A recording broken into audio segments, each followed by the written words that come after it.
الحمد للہ وکفی والصلاة والسلام علی عبادہ الذین اصطفی خصوصا علی افضلہم محمد صلی اللہ علیہ وسلم. اما بعد فقد قال اللہ تبارک و تعالی کما ورد فی سورۃ النساء. اعوذ باللہ من الشیطان الرجیم. بسم اللہ الرحمن الرحیم. ان الذین یکفرون باللہ ورسلہ ویریدون ان یفرقوا بین اللہ ورسلہ ویقولون نؤمن ببعض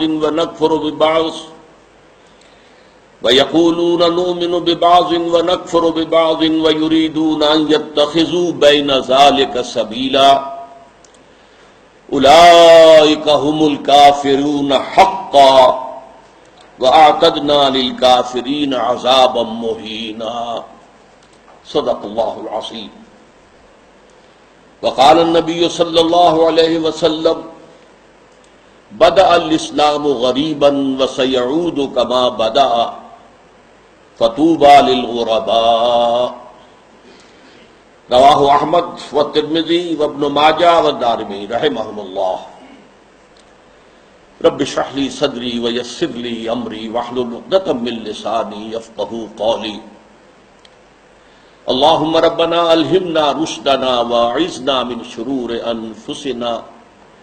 اللهم ارنا الحق حقا وارزقنا اتباعه وارنا الباطل باطلا وارزقنا اجتنابه.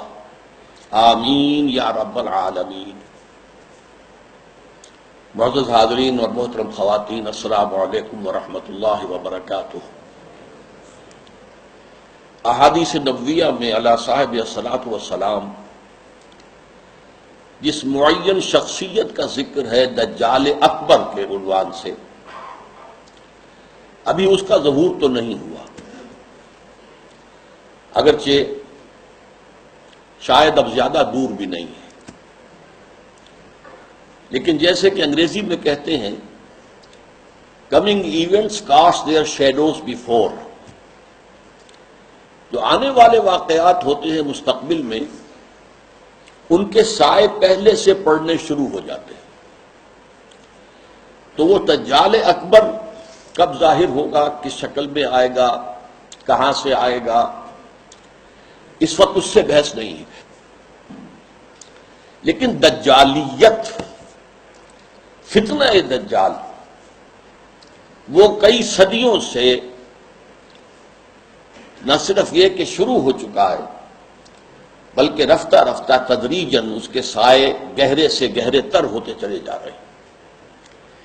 اور یہ فتنہ اب میرے نزدیک اپنے آخری مرحلے میں داخل ہو گیا ہے. جیسا کہ سب کو معلوم ہے، کفر کی بھی بہت سی شکلیں ہیں، بہت سی صورتیں ہیں. مثلا حضور کے زمانے میں ایک کفر تھا مشرکین کا، ایک کفر تھا اہل کتاب کا، ایک کفر تھا منافقین کا جو بظاہر مسلمان تھے بباطن کافر تھے. اسی طریقے سے شرک کی ہزاروں قسمیں، ہزاروں صورتیں، اس پر بڑی مفصل میری تقاریر موجود ہے، حقیقت و اقسام شرک، اور اس موضوع پر ان کیسٹس سے اتار کر اب یہ سلسلہ مضامین میثاق میں شائع ہو رہا ہے. اسی طریقے سے دجالیت کے بھی بہت سے شیڈز ہیں، بہت سے مراحل ہیں. ان میں جو اس کی ایک خاص صورت ہے کہ جو اس کے آخری مرحلے میں سامنے آ رہی ہے، وہ ہے تفریق بین اللہ والرسل. اللہ اور اس کے رسولوں کے درمیان تفریق کرنا. اللہ کو مانیں گے لیکن رسول کو نہیں مانیں گے، یا مانیں گے تو اطاعت نہیں کریں گے، اتباع نہیں کریں گے، پیروی نہیں کریں گے. اس کے حوالے سے میں نے آج دو آیتیں تو آپ کو سنائی ہیں سورہ نساء کی، آیت نمبر 150، آیت نمبر 151. ان کا ترجمہ یہ ہے، ان الذین یکفرون باللہ ورسلہ، یقیناً وہ لوگ جو اللہ اور اس کے رسول کا کفر کرتے ہیں، وَيُرِيدُونَ أَن يُفَرِّقُوا بَيْنَ اللَّهِ وَرُسُلِهِ، اور چاہتے ہیں کہ اللہ اور اس کے رسولوں کے درمیان تفریق پیدا کر دیں، جدائی کر دیں۔ وَيَقُولُونَ، اور یہ کہتے ہیں، نُؤْمِنُ بِبَعْضٍ وَنَكْفُرُ بِبَعْضٍ، ایک کو ہم مانیں گے، ایک کو نہیں مانیں گے، ایک کا پر ایمان رکھیں گے، ایک کا کفر کریں گے۔ وَيُرِيدُونَ أَن يَتَّخِذُوا بَيْنَ ذَلِكَ سَبِيلًا، اور وہ چاہتے یہ ہیں کہ اس کے بین بین ایک راستہ اختیار کریں۔ اب جو فتویٰ ہے اللہ کا، فرمایا گیا اولئک ھم الکافرون حقا، یہ لوگ کٹر کافر ہیں، چاہے ایمان باللہ کا دعویٰ کریں، چاہے اللہ کی کتاب پر ایمان کا دعویٰ کریں، لیکن اگر رسول کا انکار ہو، رسول کی اطاعت کا انکار ہو، رسول کے اتباع کا انکار ہو تو یہ کفر ہے۔ اولئک ھم الکافرون حقا، جس میں کسی شک و شبہ کی گنجائش نہیں۔ وَأَعْتَدْنَا لِلْكَافِرِينَ عَذَابًا مُهِينًا، اور ایسے کافروں کے لیے ہم نے بہت عبرتناک، اہانت آمیز، ذلت، ذلیل کن، رسوا کن عذاب تیار کر رکھا ہے۔ اس آیت کے بارے میں عام طور پر لوگوں کی جو رائے ہے وہ تفریق بین الرسل والانبیاء، اس کی طرف ذہن جاتا ہے، یعنی رسولوں میں سے بعض کو ماننا، بعض کو نہ ماننا، یہ بھی کفر ہے، اور یہ قرآن مجید کے مستقل مضامین میں سے ہے۔ رسولوں کو بھی سب کو ماننا ہے، اور ہمارا ایمان یہ ہے کہ جن رسولوں کا ذکر قرآن میں، نبیوں کا ذکر ہو گیا، ان کو تو ماننا ہے ہی، ان میں سے کسی ایک کا انکار سب کا انکار ہو جائے گا۔ اس کے علاوہ بھی ہمیں معلوم ہے کہ دنیا میں اور بہت سے نبی اور رسول آئے ہیں جن کا ذکر قرآن میں نہیں ہے۔ رسولا قد قصصناہم علیک من قبل ورسلا لم نقصصہم علیک، اے نبی ہم نے بہت سے رسول ایسے بھی ہیں جن کا ذکر آپ کے سامنے کیا ہے پہلے، اور ایسے بھی بہت سے جن کا ذکر نہیں کیا، لیکن اجمالاً ہم ان سب پر ایمان رکھتے ہیں، یہ ہمارا عقیدہ ہے۔ تعین کے ساتھ انہی کو مانیں گے جن کا ذکر قرآن میں ہوا۔ تو یہ تفریق بین الرسل کا معاملہ بھی قرآن مجید کا ایک مستقل مضمون ہے، جس کے لیے دو مثالیں میں آپ کے سامنے پیش کرتا ہوں۔ بقرہ کے آخر میں بھی، جو آخری سے پہلی آیت ہے، لاسٹ بٹ ون، اور سورہ بقرہ میں 16ویں رکوع کے آخر میں بھی یہ مضمون آیا ہے۔ 16ویں رکوع میں فرمایا گیا قولوا آمنا باللہ وما انزل الینا وما انزل الی ابراہیم واسماعیل واسحاق ویعقوب والاسباط وما اوتی موسیٰ وعیسیٰ وما اوتی النبیون من ربہم لا نفرق بین احد منہم۔ اے مسلمانوں کہو ہم ایمان لاتے ہیں اللہ پر بھی، اور اس پر بھی جو ہم پر نازل کیا گیا، اس پر بھی جو ہم سے پہلے نازل کیا گیا، ابراہیم پر، اسماعیل پر، اسحاق پر، یعقوب پر، ان کی اولاد پر، موسیٰ پر، عیسیٰ پر، اور تمام نبیوں کو جو کچھ دیا گیا ہم اس سب پر ایمان رکھتے ہیں، اور لا نفرق بین احد منہم، ان میں سے کسی کے درمیان تفریق نہیں کرتے، تمام نبیوں کو مانتے ہیں۔ اسی طرح جو سورہ بقرہ کی آخری سے پہلی آیت ہے آمن الرسول بما انزل الیہ من ربہ والمؤمنون کل آمن باللہ وملائکتہ ورسلہ لا نفرق بین احد من رسلہ، ہم اس کے رسولوں میں سے، اللہ کے رسولوں میں سے کسی ایک کی بھی تفریق نہیں کرتے۔ تو تفریق بین الانبیاء والرسل بھی قرآن کا ایک مستقل موضوع ہے۔ اس مقام پر توجہ کی ضرورت ہے۔ یہاں اصلاً جو بات سامنے آ رہی ہے وہ یہ ہے تفریق بین اللہ والرسل، اللہ اور رسولوں کے درمیان تفریق کر دینا، اللہ کو ماننے کا دعویٰ کرنا لیکن رسولوں کو ماننے سے انکار کر دینا، یا ماننا تو اس کے اتباع، اس کی اطاعت سے انکار کر دینا۔ یہ در حقیقت ایک اہم ترین جو ہے فتنہ اس وقت جو دجالیت کا سب سے بڑا سیلاب آ رہا ہے، اس کا اصل ہدف یہی ہے، اس کا گول تو یہ ہے کہ اسلامی تہذیب کے جو بچے کھچے اثرات رہ گئے ہیں ان کا صفایا کر دیا جائے۔ لیکن اس کا حربہ کیا ہے؟ اللہ اور اس کے رسول کے درمیان تفریق۔ اچھا، یہ تفریق جو ہے بین اللہ والرسل، اس کی ایک تاریخ میں آپ کے سامنے پہلے اجمالاً درج کر دوں۔ آغاز اسلام میں سب سے پہلے اس کا اظہار ہوا ہے، مظاہرہ ہوا ہے یہود کی طرف سے۔ ہم اللہ کو مانتے ہیں، یوم آخر کو مانتے ہیں، ہمیں بھی مسلمان مانو، صاحب ایمان تسلیم کرو۔ یہ جو دوسرا رکوع ہے سورہ بقرہ کا، اس میں اگرچہ منافقین کا تذکرہ بھی ہے، لیکن یہاں اصلاً یہود کا ذکر ہے۔ وَمِنَ النَّاسِ مَن يَقُولُ آمَنَّا بِاللَّهِ وَبِالْيَوْمِ الْآخِرِ وَمَا هُم بِمُؤْمِنِينَ، لوگوں میں سے کچھ ایسے بھی ہیں جو کہتے ہیں ہم ایمان رکھتے ہیں اللہ پر بھی، یوم آخر پر بھی، لیکن وہ ہرگز مومن نہیں ہے۔ یخادعون اللہ والذین آمنوا وما یخدعون الا انفسهم وما یشعرون فی قلوبہم مرض فزادہم اللہ مرضا ولہم عذاب علیم بما کانوا یکسبون۔ یہ لوگ جو ہیں کہہ تو رہے ہیں کہ ہم اللہ کو مانتے ہیں، آخرت کو مانتے ہیں، تو ہمیں مانو، صاحب ایمان مانو، مسلمان تسلیم کرو، لیکن وہ ہرگز مومن نہیں ہے۔ وہ دھوکہ دے رہے ہیں اہل ایمان کو، اور کوشش کرتے ہیں اللہ کو دھوکہ دینے کی، لیکن یہ کہ انہیں اندازہ نہیں ہے کہ وہ کیا کر رہے ہیں۔ لیکن صاف فرما دیا گیا کہ ان کے لیے عذاب مہین ہے، وَلَهُمْ عَذَابٌ عَلِيمٌ، دردناک عذاب۔ تو یہ یہود کی طرف سے دعوت تھا، اور خاص طور پر جو ابتدائی عہد تھا مدینہ کا، جس میں کہ 16-17 مہینے حضور نے بیت المقدس کی طرف رخ کر کے نماز پڑھی ہے، حضور نے اور صحابہ نے۔ اس وقت خاص طور پر ابھی یہودیوں کے کان کھڑے نہیں ہوئے تھے کہ یہ کوئی نیا دین آ گیا ہے یا یہ کوئی نئی امت کی تاسیس ہو رہی ہے، یہ تو ہمارے ہی قبلے کو کی پیروی کر رہے ہیں۔ اسی سے ہمت پا کر ان کو یہ کہنے کا بھی موقع ہوا کہ ہمیں بھی مانو کہ ہم مسلمان ہیں، مومن ہیں، دیکھو اللہ کو مانتے ہیں، آخرت کو مانتے ہیں، اگر ہم محمد کو نہیں مانتے صلی اللہ علیہ وسلم تو کون سی بڑی بات ہے۔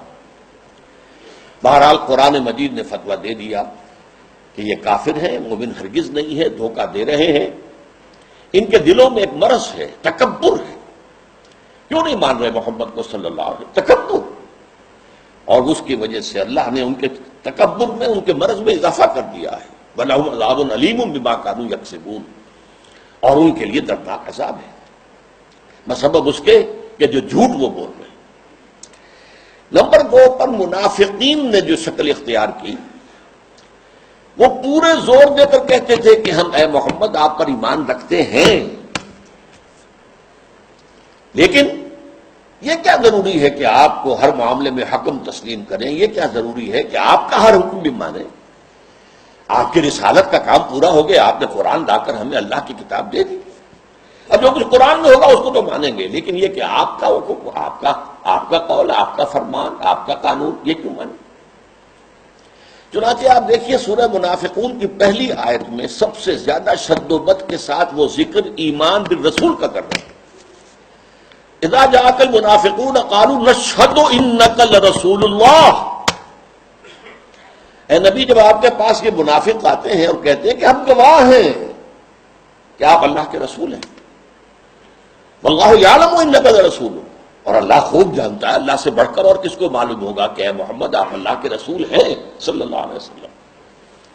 واللہ یشہد ان المنافقین لکاذبون، لیکن اللہ تعالیٰ گواہی دیتا ہے کہ یہ منافقین جو ہیں یہ جھوٹ بول رہے ہیں، ان کا آپ کی نبوت و رسالت پر وہ ایمان نہیں ہے کہ جو ہونا چاہیے۔ خاص طور پر قتال کے معاملے میں انہوں نے یہ کہنا شروع کر دیا تھا کہ یہ تو خود اپنی طرف سے شروع کر دیا ہے محمد نے صلی اللہ علیہ وسلم، ابھی قرآن میں تو قتال کا ذکر ہی نہیں آیا، اور وہ کہتے تھے کہ کوئی صورت کیوں نہیں اتری، یہ جو چھیڑ چھاڑ مکے والوں سے شروع کر دی ہے، یہ جو ان کے قافلوں کا پیچھا کر رہے ہیں، تعاقب کر رہے ہیں، ان کی پولیٹیکل آئسولیشن اور اکنامک بلاکیٹ کے جو اقدامات کیے تو خود کیے انہوں نے، اس کا اللہ کی کتاب سے تو کوئی تعلق نہیں ہے۔ اسی پر سورہ محمد نازل ہوئی ہے صلی اللہ علیہ وسلم، لیکن یہ جو معاملہ ہے اس پر بھی فرما دیا گیا کہ یہ کفر ہے۔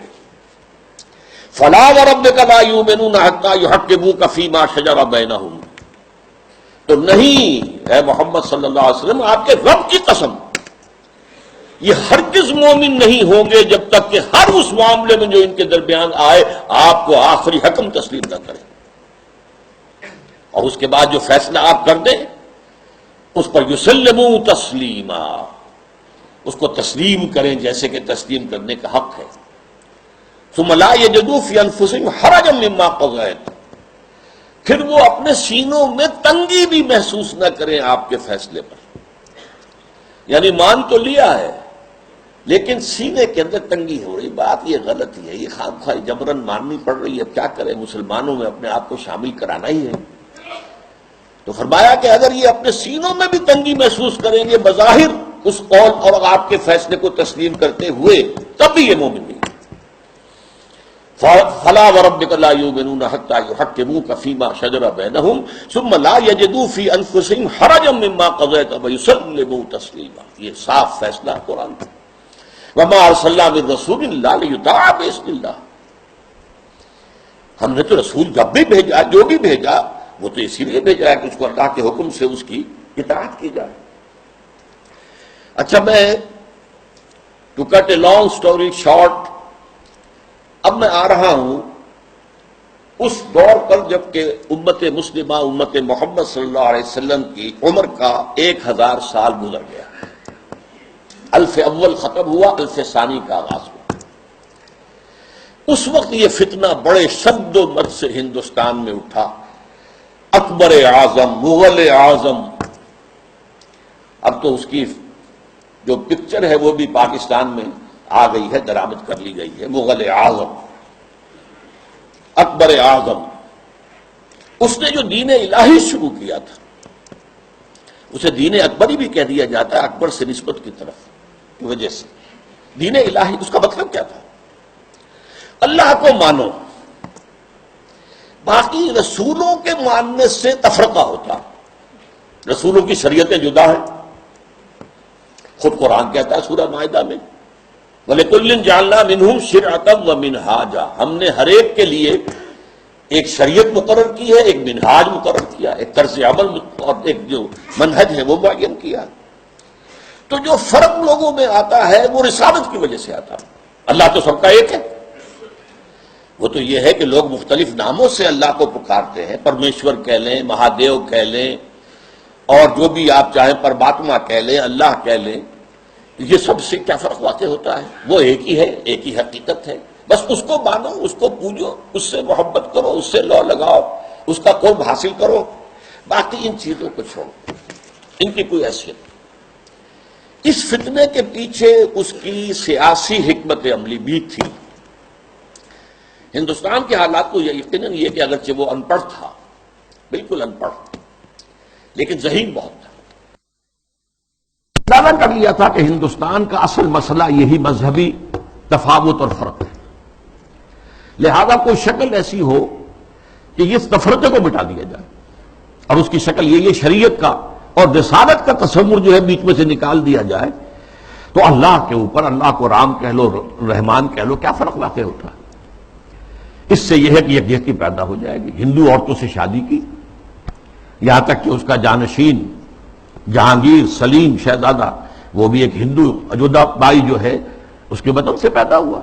ہندوؤں سے شادیاں کی، کئی جو ہیں اس کی رانیاں تھیں. تلک بھی لگا لیتا تھا، بتوں کو بھی پوجا کر لیتا تھا، ڈنڈوت کر دیتا تھا. ہر رانی کے ہاں موجود ہے بت، وہاں گیا تو وہاں بھی اس نے سجدہ کر دیا، یا کم سے کم سر جھکا لیا، ہاتھ جوڑ کے کھڑا ہو گیا. یہ سارا فتنہ اس نے شروع کیا تھا ایک پولیٹیکل وزڈم کے تحت. لیکن اس کی ایک تائید ہو رہی تھی، اور وہ تصوف کے جس میں ہمہ اوست اور وحدت الوجود گڑبڑ ہو گئے تھے. Pantheism and unity of existence, یہ دو چیزیں علیحدہ ہیں، فرق باریک سا ہے. عوام اس فرق کو سمجھنے سے قاصر ہے. یہاں کے تصوف میں یہ دونوں چیزیں گڑبڑ ہو گئی. ہمارے ہاں بھی صوفی شاعر نے کہا ہے نا، مسجد مندر ہکڑو نور. یہ سرائے کی علاقے کے بہت بڑے صوفی، مسجد میں اور مندر میں ایک ہی نور ہے. نور تو ایک ہی ہے. رام کہہ لو، رحمان کہہ لو، کیا فرق پڑتا؟ آپ کے لاہور میں مزار ہے کس کا؟ مادھو لال حسین. اب یہ مادھو لال ہندو نام، حسین کا اس کے اندر لاحقہ لگا دیا. تو یہ تصوف جو ہے یہ اور اکبر کی حکمت عملی نے مل کر ایک اتنا بڑا فتنہ شروع کیا کہ محمد کی شریعت اور محمد کی رسالت کا دور ختم ہو گیا صلی اللہ علیہ وسلم. وہ 1000 سال کے لیے تھا، کیونکہ قرآن مجید میں 2 جگہ یہ بات آئی ہے کہ اللہ کا ایک دن تمہارے حساب سے 1000 سال کا بنتا ہے. وہ ایک دن اللہ کا ختم ہو گیا اور یہ جو شریعت محمدی اور نبوت محمدی کا دور تھا وہ ختم ہوا. اب یہ ایک نیا دور ہے، اس میں جو ہے وہ دین الہی چلے گا. اس فتنے کا توڑ کیا حضرت مجدد الف ثانی. میں نے کہا تھا نا یہ الف ثانی کے آغاز میں فتنہ اٹھا. امت کی عمر کا دوسرا 1000واں جو ہے دور وہ شروع ہو رہا تھا، 1000 سالہ دور. تو وہ فتنہ جو تھا الف ثانی کا، اس کا توڑ کرنے کے لیے اللہ نے جس مجدد کو اٹھایا ہے اس کا نام ہی پڑ گیا مجدد الف ثانی رحمۃ اللہ علیہ، شیخ احمد سرہندی. اس نے توڑ کیا، جس کے بارے میں اقبال کہتا ہے گردن نہ جھکی جس کی جہانگیر کے آگے، جس کے نفس گرم سے ہے گرمی احرار. وہ ہند میں سرمایہ ملت کا نگہباں، اللہ نے بروقت کیا جس کو خبردار. ملت تو ختم ہو رہی تھی، اس لیے کہ ملت کی جو بنیاد جو ہے وہ حضور صلی اللہ علیہ وسلم کے اتباع اور اطاعت پر ہے. محض قرآن پر تو نظام کوئی بنتا ہی نہیں سرے سے. نماز کا نظام نہیں بنتا، اور کیا نظام بنے گا؟ نماز کا نظام کہاں بنے گا قرآن پر؟ تاکیدی حکم ہے نماز قائم کرو، نماز قائم کرو، نماز قائم کرو. وہ 5 نمازوں کا ذکر کہاں ہے؟ یہ ان رکعتوں کا ذکر کہاں ہے کہ فجر کی 2 ہیں فرض جو رکعتیں ہیں، اور ظہر اور عصر کی 4 ہیں، مغرب کی 3 ہیں، عشاء کی پھر 4. کہاں ہے؟ قرآن میں تو کہیں نہیں. اس لیے نظام اگر بنتا ہے، یہاں تک کہ نماز کا نظام بھی وہ سنت سے بنتا ہے. ملت بنتی ہے تو سنت سے بنتی ہے. بمصطفیٰ پر اساخی شرا کے دی ہماوست، اگر مؤون رسیدی تمام مولا بیست. اپنے آپ کو مصطفیٰ صلی اللہ علیہ وسلم کے قدموں تک پہنچا دو کہ دین تو نام ہی ان کا ہے. بہت صحیح بات ہے. اگر ان تک تمہاری رسائی نہ ہوئی تو سب مقبولہ بھی ہے. یہی فتنہ پھر 19ویں صدی میں سامنے آیا ہے. اب یہ ایک ہندو کے ذریعے سے آیا. راجہ رام موہن رائے بہت بڑا عالم تھا، فارسی کا، عربی کا، اردو کا، ہندی تو اس کی زبان تھی. اور ہندوؤں میں جو احیاء ہوا ہے ان کا قومی سطح پر، وہ جن اشخاص کا مرہون منت ہے ان میں بہت بڑے مقام پر راجہ رام موہن رائے ہے. اور یہ موحد تھا، موحد کامل. چنانچہ انگریز جب آ چکے، آپ کو معلوم ہے 18ویں صدی میں آ گیا تھا انگریز. جنگ پلاسی کے بعد سے بنگال پر اس کا قبضہ ہو چکا تھا. اس کے بعد رفتہ رفتہ وہ سیلاب آگے آ رہا تھا. کلکتے ہی میں انہوں نے پہلا پریس قائم کیا، پہلا کالج قائم کیا. انجیلیں اردو میں ترجمہ کر کے، مقامی زبانوں میں ترجمہ کر کر کے لاکھوں کی تعداد میں پھیلا دی. اس فتنے میں مسلمان جو نہیں بہے اس کے ایک اور بھی اسباب ہیں اللہ کے فضل و کرم سے، لیکن ایک بہت بڑا ذریعہ راجہ رام موہن رائے بنا. آئینہ تسلیم کے نام، آئینہ تسلیس کے نام سے اس نے کتاب لکھی جس میں توحید کا اس بات کی مسلمانوں کی طرف سے دفاع کی. لیکن اس شخص نے بھی وہی دین الہی کی طرح کہ یہ تفرقہ جو ہے مسلمان اور ہندوؤں کے مابین، اس کو دور کرنے کی ایک ہی شکل ہے، اور وہ یہ ہے کہ ان کے اندر اتحاد پیدا کیا جائے خدا کے نام پر.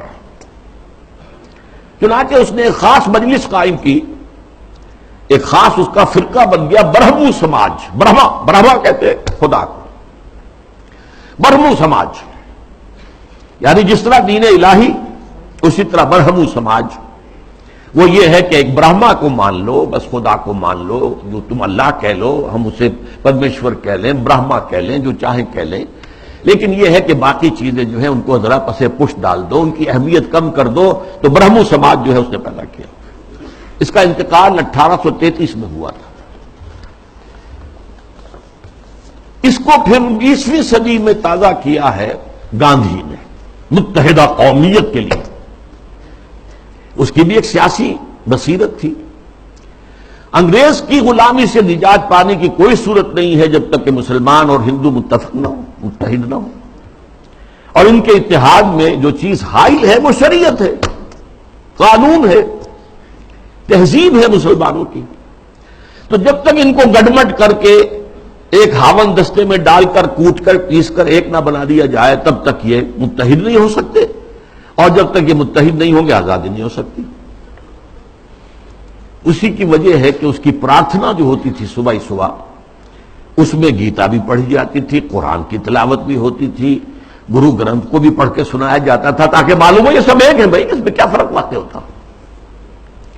یہ فتنہ اس شد و مت سے اٹھا تھا، متحدہ قومیت، علماء کی کتنی بڑی تعداد تھی جو کہ مولانا حسین احمد مدنی رحمۃ اللہ علیہ کی سرکردگی میں اس متحدہ قومیت کی قائل ہو گئی، اور مان لیا انہوں نے کہ آج کل تو دنیا میں قومیں جو ہیں وطن کی بنیاد پر بنتی، وطنیت۔ مولانا ابوالکلام آزاد بھی اس فتنے کا شکار ہوئے۔ اس فتنے کا توڑ کیا ہے جس شخص کو خصوصی نسبت تھی مجدد الفسانی سے رحمۃ اللہ علیہ، یعنی علامہ اقبال، کہ مسلمانوں کی قومیت کی بنیاد وطن نہیں ہے، مذہب ہے، اور مذہب جو ہے وہ نام ہے محمد صلی اللہ علیہ وسلم کے اطاعت اور اتباع کا۔ وطنیت کے بارے میں جو کچھ انہوں نے کہا، اس دور میں میں اور ہے، جام اور ہے، جم اور، ساقی نے بنا کی روش لطف و ستم اور، تہذیب کے آزر نے ترشوائے صنم اور، مسلم نے بھی تعمیر کیا اپنا حرم اور، ان تازہ خداؤں میں بڑا سب سے وطن ہے، جو پیرہن اس کا ہے وہ مذہب کا کفن ہے۔ یہ وہی بات جو مجدد الفسانی نے کہی تھی، اسی بات کو علامہ اقبال نے کہا ہے، اور ان کی بڑی گہری باہمی نسبت ہے۔ چوتھے نمبر پر پھر جب انگریز کا یہاں پر پورا تسلط ہو گیا 1857 کے بعد، تو فتنہ انکار حدیث پیدا ہوا، سنت رسول کا استخفاف۔ یہ چونکہ مغرب سے درآمد شدہ فلسفہ اور نظریات اور مغرب سے درآمد شدہ سائنس کے زیر اثر تھا، لہذا یہ فتنہ پورے عالم اسلام میں ہوا، اگرچہ اس کے مرکز دو بنے ہیں، ایک ہندوستان اور دوسرے مصر۔ مصر ثقافتی اعتبار سے عالم عرب کا امام ہے، اور عجمی اسلام جو ہے اس میں سب سے اہمیت، سب سے بڑھ کر وہ ہندوستان کو تھی۔ تقریباً پوری دنیا کی جو مسلمانوں کی آبادی ہے اس کا تہائی ہندوستان میں ہوتا تھا، آج بھی ایسا ہی ہے۔ 40 کروڑ سے زائد جو ہیں وہ بھارت اور پاکستان اور بنگلہ دیش میں ہیں، 125 کروڑ کل جو ہے مسلمان، ایک تہائی تعداد تو یہاں ہوتی تھی، اور یہاں پہ ظاہر بات ہے کہ ثقافت کا بہت بڑا مرکز، علم کا۔ اس میں جو آغاز ہوا سر سید احمد خان سر خیل، اس کے بعد یہ کہ یہاں بھی علماء، اور علماء بھی جو اہل حدیث تھے، وہ اس کا شکار ہوئے۔ مولانا عبداللہ چکڑالوی، چکڑالہ یہ چکوال کے قریب ہے، وہاں کے بہت بڑے عالم اہل حدیث، وہ اسی فتنہ انکار حدیث میں مبتلا ہوئے، پھیلایا انہوں نے بڑے پیمانے پر۔ اسی طرح مولانا اسلم جہراج پوری یو پی کے، انہوں نے اس فتنے کو بھڑکایا، وہ بھی اہل حدیث سے مسلکن۔ اسی طریقے سے مولانا تمنا عبادی، نیاز فتح پوری، بہت عمدہ منمون نگار، انشا پرداس۔ غلام جیلانی برق، اگرچہ اس کی آخر میں ہدایت ہو گئی، لیکن سب سے بڑھ کر یہ فتنہ جس شخص سے پھیلا ہے وہ غلام احمد پرویز۔ اس کا لکھنے کا اسلوب بھی بڑا اچھا تھا، دلکش تھا، تقریر کا اسلوب بھی بہت اچھا تھا اور دلکش تھا۔ اور یہ جان لیجئے فتنہ وہی شخص برپا کر سکتا ہے جس میں صلاحیت ہوتی ہے۔ عام آدمی کیا فتنہ برپا کرے گا، اور کرے گا تو پھیلائے گا کیسے؟ تحریر و تقریر سے فتنہ جو ہے وہ پھیلتا ہے، پروان چڑھتا ہے، اور ان دونوں چیزوں پر اس شخص کو بڑی دسترس حاصل ہے۔ دیکھیے یہ دو غلام احمد پنجاب نے پیدا کیے۔ غلام احمد قادیانی، اس نے ختم نبوت کی مہر توڑ دی، اجرائے وحی، اجرائے نبوت کا دعویٰ کر دیا۔ اور غلام احمد پرویز، اس نے اور دوسری اعتبار سے نبوت و رسالت کو زخم لگائے کہ نبی کی رسالت جو ہے وہ ٹھیک ہے، ہم مانتے ہیں، لیکن نبی کی اطاعت اور اس کا اتباع یہ صرف ان کی زندگی تک تھا۔ یہ فتنہ جو ہے پرویزیت، یہ آج بھی جاری ہے۔ اس کے کچھ کیسٹس ہیں جو آج بھی پھیل رہے ہیں، نہ صرف پاکستان کے مختلف حصوں اور علاقوں میں، بلکہ اور باقی باہر کے ممالک کے اندر بھی چھوٹے چھوٹے جو ہیں ان کی جو بزم بنتی ہے، بزم طلوع اسلام جیسے یہاں پر ہوتی تھی، طلوع اسلام اس کا رسالہ تھا، تو ایسی بزمیں بنتی ہیں اور اس کے اندر لوگ جمع ہو کر اور یہ اس کے کیسٹ سنتے ہیں، اس کی تقریریں سنتے ہیں. یہ فتنہ کیا تھا، اس کو میں یہ چاہتا ہوں کہ give the devil his due, شیطان کو بھی جو اس کا حق ہے وہ دینا چاہیے. اس نے کبھی انکار نہیں کیا مطلقاً حدیث کا، بلکہ اس کا موقف اصل میں کیا وہ سمجھ لیجئے. نمبر 1، دائمی ہدایت اور دائمی قانون صرف قرآن کا ہے. سنت رسول، رسول کے حکم پر چلنا، قرآن میں جہاں بھی آیا آتی ہے الرسول، اس سے مراد کیا ہے؟ اس وقت رسول امیر بھی تھے مسلمانوں کے، تو یہ اطاعت امیر کا ہے. وہ سربراہ مملکت بھی بن گئے مدینے میں، تو اطاعت جو ہے وہ حکمران کی ہے. اس اعتبار سے وہ مرکز ملت تھے، مرکز ملت کی اطاعت ہوگی. اب جب بھی کوئی اسلامی ریاست قائم ہوگی تو جو مرکز ملت ہوگا اس کی اطاعت ہوگی، اس سے حق حاصل ہوگا. وہ جو بھی حکم تسلیم کرے، جو حکم نہ تسلیم کرے. اس طرح گویا کہ رسالت محمدی اور نبوت محمدی اور شریعت محمدی اور سنت محمدی، اس کی اس نے گویا کہ عملاً نفی کر دی.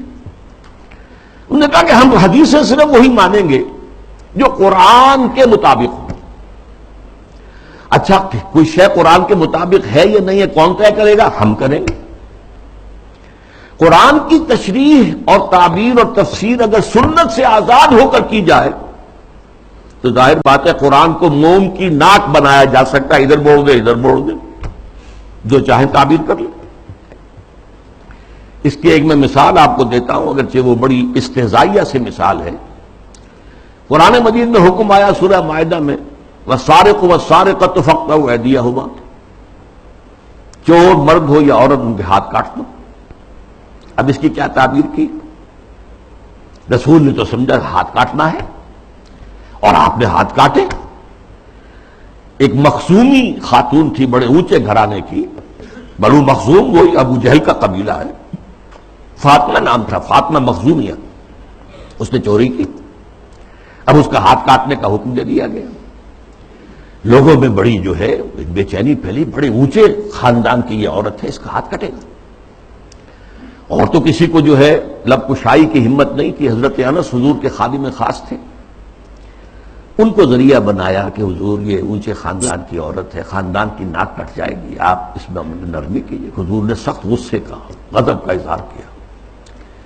انس، تم سے پہلی جو امتیں برباد ہوئی اسی لیے ہوئی کہ جب اونچی قسم کے لوگ، اونچے لیول کے لوگ جرم کرتے تھے انہیں چھوڑ دیا جاتا تھا، اور عوام اور غریب لوگ جرم کرتے تھے تو انہیں سزا دی جاتی تھی. خدا کی قسم اگر فاطمہ بنت محمد بھی چوری کرے گی، معاذ اللہ ثم معاذ اللہ ثم معاذ اللہ، رضی اللہ تعالی عنہا وصلی اللہ علیہ وسلم، تو اس کا بھی ہاتھ کاٹا جائے.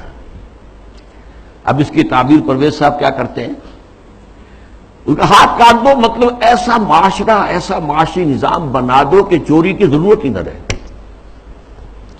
جیسے محاورے میں کہتے ہیں نا، والدین کسی مسئلے میں اپنے بیٹے سے، بھائی تم نے تمہارے ہاتھ کاٹ دیے، یعنی یہ کہ تم نے تو ایسا قدم اٹھا لیا کہ اب ہم کچھ کر ہی نہیں سکتے. یہ گویا کہ اس محاورے پر لے آیا.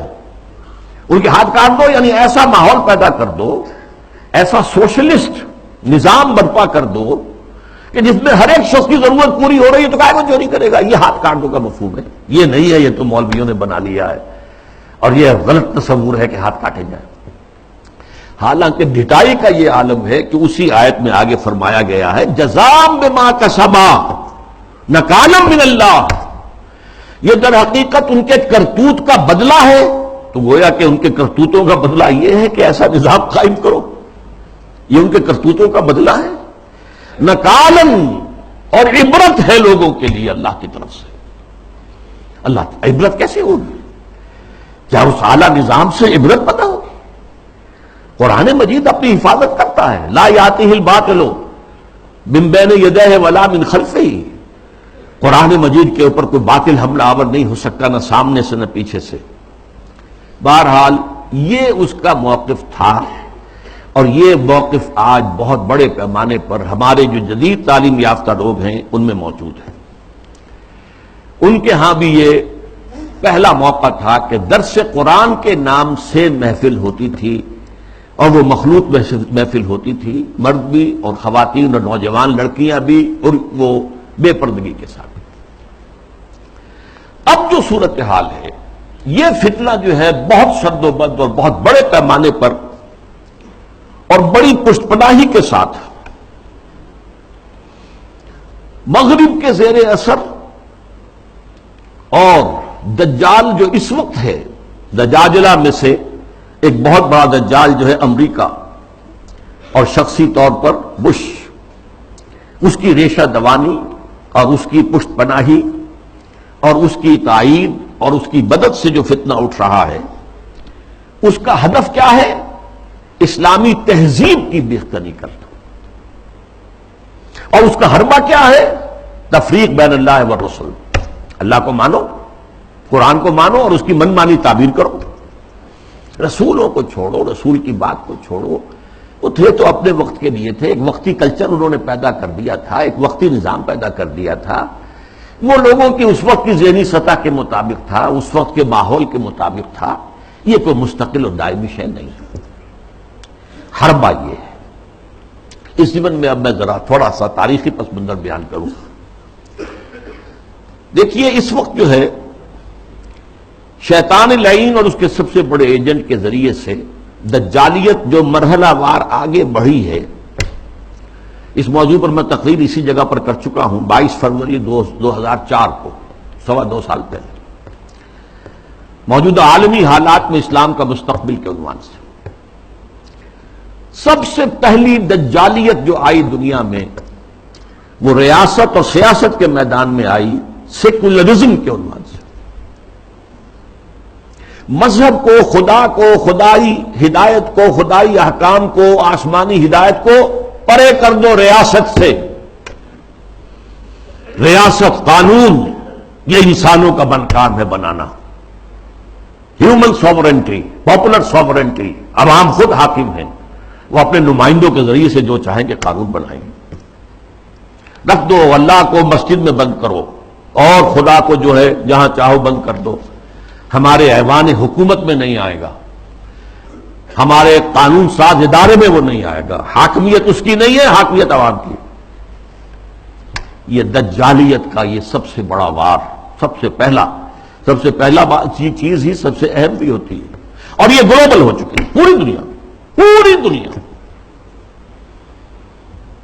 واقعہ یہ ہے کہ اللہ کے خلاف، خدا کے خلاف اس سے بڑی بغاوت آج تک نہیں ہوئی۔ اس سے پہلے کیا ہوتا تھا؟ ایک بڑے خدا کو ماننے کے ساتھ چھوٹے چھوٹے خدا بھی مان لیے، بس شرک ہوتا تھا۔ لیکن خدا کو اس طرح انسانی معاملات، اور خاص طور پر ظاہر بات ہے ریاست اور سیاست اور قانون، یہی تو سب سے بڑی چیزیں ہوتی، ان سے بے دخل کر دینا خدا کا، یہ اس دور میں ہوا۔ نمبر 2 دور آیا معیشت کا۔ معیشت کی بنیاد انٹرسٹ بیسڈ کیپٹلزم پر کر کے، آسمانی شریعتوں کے نزدیک سب سے بڑا گناہ جو ہے عمل میں، وہ سود ہے۔ عقائد میں شرک ناقابل معافی، ان اللہ لا یغفر ان یشرک بہ ویغفر ما دون ذلک لمن یشاء۔ اعمال میں سود، جس پر اللہ اس کے رسول کی طرف سے اعلان جنگ ہے، وہ سود مرکزی شے بن گیا معیشت کی۔ بینکنگ، انٹرسٹ، کیپٹلزم، یہ بھی گلوبل ہو چکا ہے فتنہ، پوری دنیا، مسلم غیر مسلم، مشرقی مغربی، سب ہر جگہ۔ اب تیسرا وار جو آ رہا ہے یا شروع ہو چکا ہے کافی بڑے پیمانے پر، اور مغرب اور اس کے زیر اثر جو دوسرے ممالک ہیں ان کے اندر تو وہی آ چکا ہے پورے طور پر۔ ابھی عالم اسلام میں پورے طور سے نہیں آیا ہے، جس کے لیے بڑی ایک منظم سازش کے ساتھ بڑی جد و جہد ہو رہی ہے۔ وہ کیا ہے؟ شرم و حیا، عفت و عصمت کے تصورات، اور ستر و حجاب کے قوانین اور ضابطوں کے خلاف، اس سے آزاد تہذیب اور معاشرت۔ جیسا کہ میں نے عرض کیا، یہ شرم و حیا، عصمت و عفت کے تصورات، یہ بھی کوئی بڑی اعلیٰ قدر ہے۔ ستر و حجاب، یہ بھی کوئی احکام ہے۔ ان سب کی نفی اسلامی تہذیب کو اس وقت سب سے بڑا چیلنج اس سے، اس لیے کہ یہ اسلامی تہذیب کا بنیادی نقطہ ہے، اہم ترین ہے۔ اس ضمن میں دیکھیے، سب سے پہلے امریکہ میں ان کے جو تھنک ٹینکس ہوتے ہیں، بڑے بڑے مفکر ہوتے ہیں، تھنکرز ہوتے ہیں، وہ چیزیں لکھتے ہیں اور وہ گویا کہ ایک طرح کی رہنمائی ہوتی ہے حکومت کے لیے۔ سیموئل پی ہنٹنگٹن نے لکھی کتاب، بلکہ مقالہ، تہذیبوں کا ٹکراؤ۔ اب ہمارا اصل معاملہ ہماری تہذیب کا مسلم تہذیب سے ٹکراؤ ہے، تہذیبوں کا ٹکراؤ، کلیش آف سیویلائزیشنز۔ اور اس میں اس نے تجزیہ کیا، یہ چیزیں پہلے بھی بیان ہوئی ہیں، لیکن اس وقت ایک خاص موضوع کے تحت میں ترتیب کے ساتھ ان چیزوں کو لا رہا ہوں۔ اس نے کہا کہ ٹوائنبی نے کہا ہے کہ دنیا میں آج تک کل 20 تہذیبیں قائم ہوئیں، ان میں سے 12 تو مر چکی، ختم ہو گئی، نسیم منسیہ ہو گئی، 8 ابھی موجود ہیں۔ ایک ہماری مغربی تہذیب ہے، 7 اور ہیں۔ ان 7 میں سے بھی 5 تو ایسی ہیں جنہیں ہم آسانی سے ایسیمیلیٹ کر سکتے ہیں۔ انڈین سویلائزیشن آسانی سے ایسیمیلیٹ ہو گئی، وہی کلچر، وہی تہذیب، وہی بے پردگی، وہی اریانی پہلے بھی تھی اب بھی آ گئی، وہی ناچ گانا وہ پہلے بھی تھا اب اور زیادہ ہو گیا، لہذا تہذیبی ٹکراؤ وہاں تو ہے ہی نہیں۔ تو دو جو تہذیبیں ہیں وہ ہمارے لیے چیلنج ہیں، وہ لوہے کے چنے ہیں، انہیں چبانے میں وقت لگے گا۔ ایک مسلم سویلائزیشن اور ایک کنفیوشین سویلائزیشن۔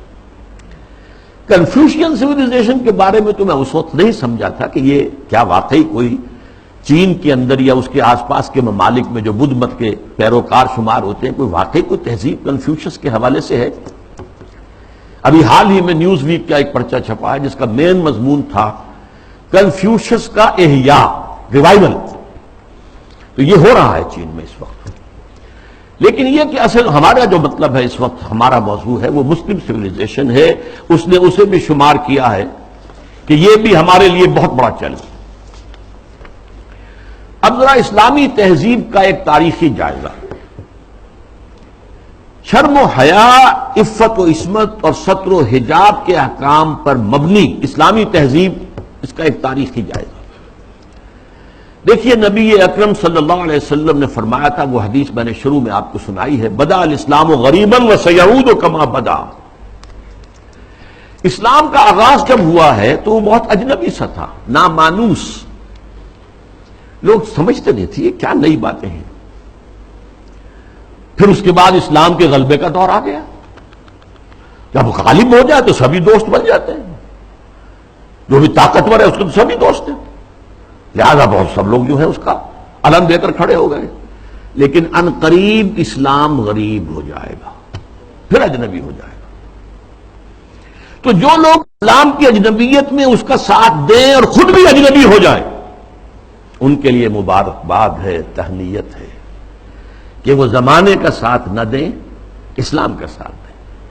چاہے کہا جائے کہ یہ بڑے فنڈامنٹلسٹ ہیں، یہ بڑے کٹ ملا ہیں، یہ بڑے دقیانوسی ہیں، یہ بڑے تنگ نظر ہیں، یہ بڑے رجت پسند ہیں، جو چاہے کہیں، لیکن جو اسلام کے ساتھ چمٹے رہیں گے ان کے لیے فطوبی للغرباء۔ اب اس کا تاریخی تجزیہ کیا ہے؟ دیکھیے، اسلام پر اجنبیت کا پہلا پردہ یا پہلا سایہ تو پڑ گیا خلافت راشدہ کے فوراً بعد۔ حکومت و ریاست کے میدان میں امرہم شورا بینہم کے بعد ختم ہوئی اور ملوکیت، شہنشاہیت کا آغاز ہو گیا۔ اب اس کی تفصیل میں اس وقت نہیں جاؤں گا۔ بنو امیہ، بنو عباس، پھر اس کے بعد جو بادشاہتیں بنی، مغلوں کی حکومت، صفویوں کی حکومت، ترکوں کی حکومتیں، یہ تھی، یہ وہاں پر وہ خلافت کی بنیادی بات یہ نہیں تھی کہ چنو اپنے میں سے بہترین کو اور پھر اس کا حوالے کرو۔ ان اللہ یامرکم ان تؤدوا الامانات الی اہلھا، جو اہل ہو ان کے ذمہ داریاں جو ہیں ان کے ذمہ لگاؤ۔ اس کو ختم کر دیا گیا۔ اب جس کی لاٹھی اس کی بھینس، بنی امیہ کی طاقت زیادہ ہے، عصبیت شدید ہے، لہذا وہ آئے، انہوں نے حکومت قائم کر لی۔ تو یہ پہلا دور تھا اجنبیت کا، پہلا پردہ پڑا اسلام پر۔ دوسرا پردہ کچھ عرصے کے بعد جب ملوکیت نے خوب پنجے گاڑ لیے، مضبوطی ہو گئی اور ملوکیت شہنشاہیت میں تبدیل ہو گئی، یہ دور بنو عباس ہے۔ اس میں معیشت کے میدان میں بھی آ گیا معاملہ۔ ایک طرف جاگیرداری جو ملوکیت کی بنیاد ہوتی ہے، ہر جگہ مشرق و مغرب میں شہنشاہیت اور بادشاہیت میں آپ کو جاگیرداری ملے گی۔ جاگیردار ہوتے 30,000 منصبدار، 20,000 منصبدار، ان پر حکومت قائم ہوتی اور ان کے لیے ضروری ہے مزارعت۔ آپ نے بہت بڑی جاگیر دے دی ہے، لیکن کیا وہ شخص خود کاشت کر لے گا؟ وہ تو کسی کو بٹائی پر کاشت کے لیے دے گا نا۔ یہ زمین کا سود ہے جو سب سے پہلے اسلام میں داخل ہوا، جس کو حرام مطلق قرار دیتے ہیں امام ابو حنیفہ بھی رحمت اللہ علیہ، جو اصحاب الرائے کے سر خیل ہیں، امام ہیں، اور امام مالک بھی رحمت اللہ علیہ جو اصحاب الحدیث کے سر خیل ہیں اور سب سے بڑے ان کے نمایاں ہیں۔ لیکن یہ شام اور پھر بیع معجل، بیع مرابحہ کے عنوان سے نقد کے معاملے میں بھی جو ہے، کرنسی کے معاملے میں بھی وہ ایک سود کی ہلکی سی شکل داخل ہے۔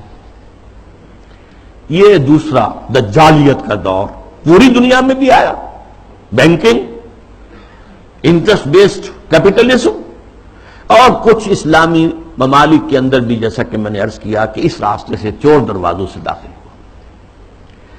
اب جو اس کا ہے مسئلہ وہ ہے معاشرت اور تہذیب پر۔ اس کی وجہ کیا ہے؟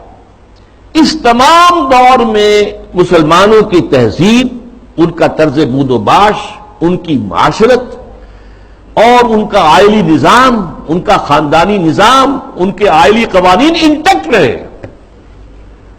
چاہے دور ملوکیت جو ہے بنو امیہ کا تھا، وہ دور ملوکیت بنو عباس کا تھا، اور چاہے اور دوسرے بادشاہوں کے دور تھے، اس میں جہاں ریاست اور سیاست کی سطح پر جو ہے وہ پردہ پڑ گیا، پھر معیشت کے معاملے میں بھی پردہ پڑ گیا، تہذیب وہی رہی، وہی تہذیب، وہی مشرق سے مغرب تک مسلمانوں کی معاشرت، آئلی قوانین سب وہی رہے، جو کہ تو رہے۔ مسلم کلچر وجود میں آیا ہے، چنانچہ مسلم آرکیٹیکچر وجود میں آیا۔ یہ مورش آرکیٹیکچر جو ہے دنیا میں مشہور ہوا، اسپین کے اندر خاص طور پر مکان بنانے کا ایک خاص انداز، زنان خانہ علیحدہ ہے، مردانہ علیحدہ ہے، پہلے مردانہ ہے، پھر اس کے بعد ڈیوڑی آئے گی اور زنانہ جو ہے وہ حصہ شروع ہوگا۔ باہر سے جو آئے گا وہ یہاں بیٹھے گا، مردانے میں قیام کرے گا۔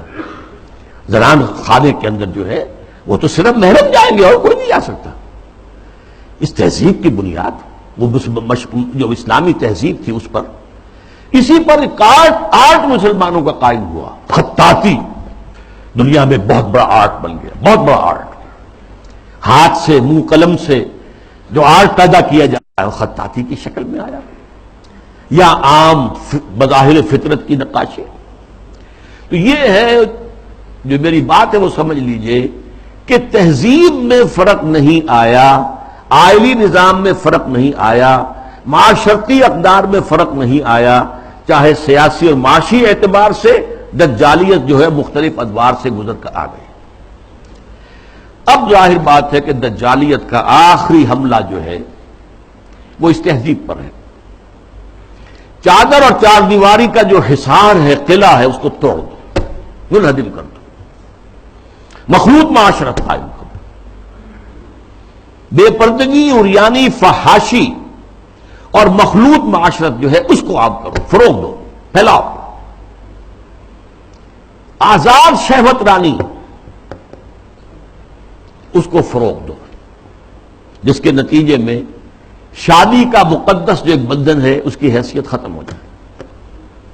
جیسا کہ آپ کو معلوم ہے ویسٹ میں اب یہ شادی بیاہ جو ہے وہ تقریباً یعنی یوں سمجھیے کہ مفقود ہونے والی بات ہے۔ وی آر لیونگ ٹوگیدر، مرد اور عورت ساتھ ہم رہ رہے ہیں لیکن ہم شادی شدہ نہیں ہیں، وی آر ناٹ میریڈ، اولاد ہو رہی ہے۔ بش نے کئی دفعہ واعظ کہا ہے شادی کرو، شادی کرو، شادی کرو، کیوں کہہ رہا ہے؟ اس لیے کہ وہاں تو شادی کوئی کرتا ہی، آئلی قوانین ایسے غیر فطری ہیں کہ کوئی مرد اس کو گوارا نہیں کرتا کہ وہ شادی کے بندھن میں بندھے اور قانونی طور پر اتنی زد میں آ جائے ان قوانین کے۔ وی آر لیونگ ٹوگیدر، بات ہو گیا، علیحدہ ہو گیا، سپریٹ ہو گیا، تو اس سے کوئی کسی کو قانونی ذمہ داری نہیں ہے مرد کے اوپر۔ خاندانی نظام کی بہتری، یہ ہے جو آخری حملہ ہے دجال کا، اور یہ حملہ جیسا کہ میں آپ سے کہتا ہوں کہ دنیا میں کہہ چکا ہوں، دنیا کے بہت بڑے حصے میں تو پورے طور پر آ چکا ہے۔ ابھی عالم اسلام میں یہ اتنا فروغ نہیں پا سکا ہے، ابھی کچھ نہ کچھ خاندانی قدریں موجود ہیں، کچھ بزرگوں کا احترام ہے، شادی کا بندھن کی اس کی کوئی اہمیت ہے، اس کا ایک تقدس ہے، شرم و حیا کی کوئی قدر و قیمت ہے، عصمت و عفت کا کوئی تصور ہے، وہ بھی کوئی اعلیٰ قدر ہے، ستر اور حجاب کے کچھ نہ کچھ، بہرحال اگرچہ بہت بڑے پیمانے پر وہ فتنہ ہمارے ہاں بھی آ رہا ہے، لیکن ابھی کچھ نہ کچھ بقایا ہے، اور یہ سب عالمی سطح پر ہو رہا ہے۔ مسلمانوں کی تہذیب کی یہ جڑ اور بنیاد کاٹنے کے لیے ذرا یاد کیجئے، قاہرہ کانفرنس ہوئی سب سے پہلے عالمی سطح پر، ویمن لب، عورتوں کی آزادی کے لیے، پھر بیجنگ کانفرنس ہوئی، پھر بیجنگ +5 کانفرنس ہوئی یونائٹڈ نیشنز آرگنائزیشن کی جنرل اسمبلی کے تحت، اور اس میں کیا سفارشات دی گئیں یہ پہلے بھی میں بیان کر چکا ہوں۔ نمبر 1، ہومو سیکسولیٹی کو کوئی عیب نہ سمجھا جائے،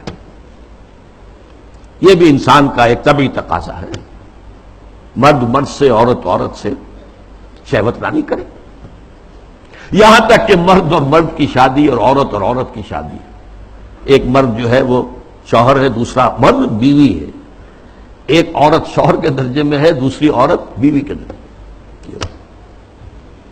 اسی طریقے سے یہ جو تم کہتے ہو عصمت فروش عورتوں کو پروسٹیٹیوٹس، یہ بڑا گندا لفظ استعمال کرتے ہیں، ان کو اس کو بھی اس کا احترام ہونا چاہیے، وہ بھی ایک پیشہ ہے، ایک محنت ہے، لہذا انہیں کہو سیکس ورکرز، محنت کش، جنس کی بنیاد پر محنت کرنے والیاں۔ آخر کوئی شخص مزدور کام کر رہا ہے، وہ اپنے جو مسل پاور ہے اسے استعمال کر رہا ہے اور پیسہ کما رہا ہے، تو ایک عورت نے اپنے جسم کے ایک اور حصے کو استعمال کیا ہے اور پیسے کما رہی ہے، تمہیں کیا اعتراض ہے؟ کیوں حقارت کی نگاہ سے دیکھتے ہو؟ پھر مرد اور عورت ہر اعتبار سے برابر برابر برابر، شانہ بہ شانہ، وراثت میں برابر کا حصہ۔ یہ کیا ہے؟ عورت کا حصہ آدھا مرد سے، یہ کیا گواہی عورت کی آدھی مرد سے؟ کیا تو کھی برابر برابر۔ اور عورت اگر شادی کر کے تمہارے گھر میں آباد ہو جاتی ہے تو اگر وہ گھر کا کام کاج کرے گی تو اجرت لے گی اس پر، اس کو حق حاصل ہے۔ اور اسی طریقے سے اگر وہ پریگننسی کی مصیبت جھیلتی ہے اور چائلڈ برتھ کی تکلیف تو اس پر بھی اجرت طلب کر سکتی ہے شوہر سے۔